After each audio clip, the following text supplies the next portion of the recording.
Dynamic Karnataka YouTube channel ಈ ಕ್ಷಣದ ಸುದ್ದಿಗೆ ಸ್ವಾಗತ. ಮುಖ್ಯಮಂತ್ರಿಗಳ ಬದಲಾವಣೆ ಬಗ್ಗೆ ಮಾತನಾಡುವುದಿಲ್ಲ. ಮುಖ್ಯಮಂತ್ರಿಗಳ ಬದಲಾವಣೆ ಬಗ್ಗೆ ಮಾತನಾಡಿದರೆ ಪಕ್ಷಕ್ಕೆ ಹಾನಿಯಾಗುತ್ತದೆ ಎಂದು ಸಾರಿಗೆ ಸಚಿವ ರಾಮಲಿಂಗಾರೆಡ್ಡಿ ತಿಳಿಸಿದ್ದಾರೆ. ರಾಮನಗರದಲ್ಲಿ ಮಾಧ್ಯಮಗಳ ಜತೆ ಮಾತನಾಡಿದ ಸಚಿವ ರಾಮಲಿಂಗಾರೆಡ್ಡಿ, ಮಾತುಕತೆ ಬಗ್ಗೆ ನನಗೆ ಏನೂ ಗೊತ್ತಿಲ್ಲ. ಭಾರತೀಯ ಜನತಾ ಪಕ್ಷದಲ್ಲಿ ಇರುವಷ್ಟು ಬಣ ನಮ್ಮಲ್ಲಿ ಇಲ್ಲ. ಬಹಿರಂಗವಾಗಿ ಮಾತನಾಡದೆ ನಾಲ್ಕು ಗೋಡೆ ಮಧ್ಯೆ ಮಾತನಾಡಲಿ. ಪಕ್ಷದ ಹಿತದೃಷ್ಟಿಯಿಂದ ಏನು ಮಾತನಾಡದೇ ಇರುವುದು ಸೂಕ್ತ.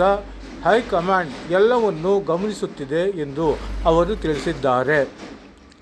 RSS ಪಥಸಂಚಲನ ನಿರ್ಬಂಧ ಹೈಕೋರ್ಟ್ ತಡೆ ಕುರಿತು ಪ್ರತಿಕ್ರಿಯಿಸಿದ ಸಚಿವ ರಾಮಲಿಂಗಾರೆಡ್ಡಿ, ಸರ್ಕಾರದ ಆದೇಶಕ್ಕೆ ಸರ್ಕ್ಯುಲರ್ ಮೇಲೆ ಹೈಕೋರ್ಟ್ ಆದೇಶ ಮಾಡಿದೆ. ಮುಖ್ಯಮಂತ್ರಿಗಳು ಕೂಡ ಮೇಲ್ಮನವಿ ಸಲ್ಲಿಕೆ ಮಾಡುತ್ತೇವೆ ಎಂದಿದ್ದಾರೆ. ಮಾಜಿ ಮುಖ್ಯಮಂತ್ರಿ ಜಗದೀಶ್ ಶೆಟ್ಟರ್ ಮುಖ್ಯಮಂತ್ರಿಯಾಗಿದ್ದಾಗ ಆದೇಶ ಮಾಡಿದ್ದರು. ಇದು ಎಲ್ಲ ಪಕ್ಷಗಳು, ಸಂಘ ಸಂಸ್ಥೆಗಳಿಗೆ ಅನ್ವಯವಾಗುತ್ತದೆ ಎಂದು ತಿಳಿಸಿದರು. ಒಟ್ಟಾರೆ ಈಗ ಮುಖ್ಯಮಂತ್ರಿಗಳ ಬದಲಾವಣೆಯ ವಿಚಾರ ಕಾಂಗ್ರೆಸ್ ಪಕ್ಷ ಮಾತ್ರವಲ್ಲದೆ ಬೇರೆ ಪಕ್ಷಗಳಲ್ಲೂ ಕೂಡ ಚರ್ಚೆಯ ವಿಚಾರವಾಗಿದೆ. ಕಾಂಗ್ರೆಸ್ನಲ್ಲಿ ಒಂದು ಬಣ DK ಶಿವಕುಮಾರ್ ಅವರು ಮುಖ್ಯಮಂತ್ರಿ ಆಗುತ್ತಾರೆ ಎಂದು ಹೇಳುತ್ತಿದ್ದಾರೆ. ಮತ್ತೊಂದು ಬಣ ಮುಖ್ಯಮಂತ್ರಿಯಾಗಿ ಸಿದ್ದರಾಮಯ್ಯ ಅವರೇ 5 ವರ್ಷಗಳ ಕಾಲ ಪೂರ್ಣಗೊಳಿಸಲಿದ್ದಾರೆ ಎಂದು ಹೇಳುತ್ತಿದ್ದಾರೆ. ಆದರೆ ಈಗ ಯಾವ ವಿಚಾರವೂ ಕೂಡ ತೀರ್ಮಾನವಾಗಿಲ್ಲ.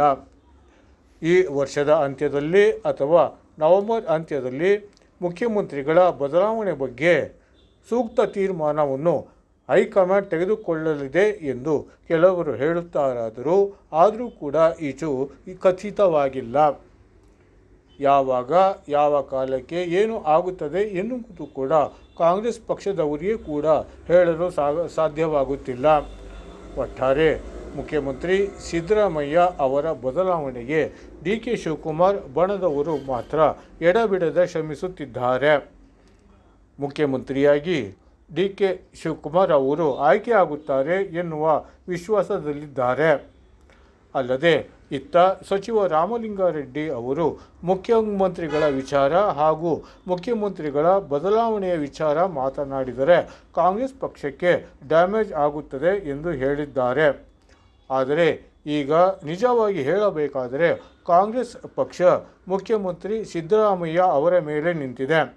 ಒಂದು ವೇಳೆ ಸಿದ್ದರಾಮಯ್ಯ ಅವರೇನಾದರೂ ಕಾಂಗ್ರೆಸ್ ಪಕ್ಷದಿಂದ ಹೊರ ನಡೆದರೆ ಕಾಂಗ್ರೆಸ್ಗಂತೂ ಸಿಕ್ಕಾಪಟ್ಟೆ ನಷ್ಟ ಆಗುವ ಎಲ್ಲ ಲಕ್ಷಣಗಳು ಇದೆ.